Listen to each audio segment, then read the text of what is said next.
जैसे ही उसने समुद्र किनारे कदम रखा, उसका पैर जमीन में धंस गया और फिर बाहर ही नहीं निकला।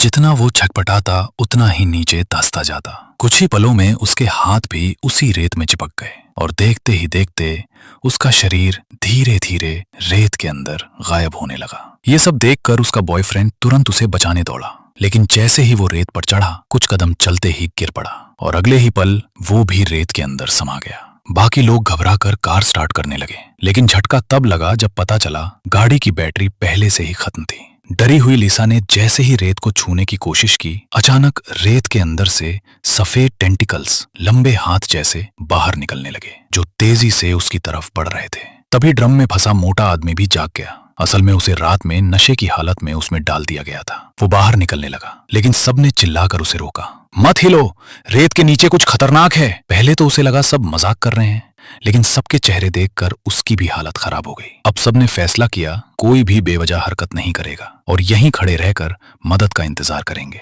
लेकिन घंटे बीत गए, कोई मदद नहीं आई। दोपहर की तेज धूप में सबका बुरा हाल हो चुका था, प्यास से हालत खराब, और अगर जल्दी कुछ नहीं किया तो मौत तय थी। उधर रेत के नीचे छुपा वो खतरनाक जीव धीरे धीरे कार के टायर तक को निशाना बना रहा था। तभी उम्मीद की एक किरण दिखी।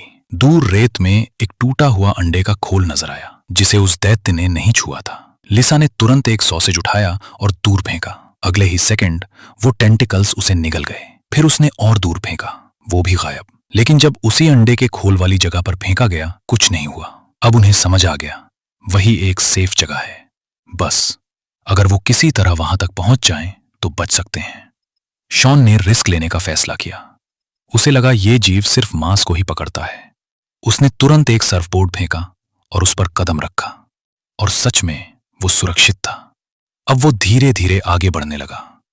पीछे खड़े सब लोगों के चेहरे पर उम्मीद लौट आई, लेकिन जैसे ही वो मंजिल के करीब पहुंचा, अचानक सर्फबोर्ड फिसल गया। अब वो दोनों हाथों से खुद को संभाले खड़ा था। नीचे मौत उसका इंतजार कर रही थी और रेत के अंदर सैकड़ों सफेद टेंटिकल्स हिलने लगे।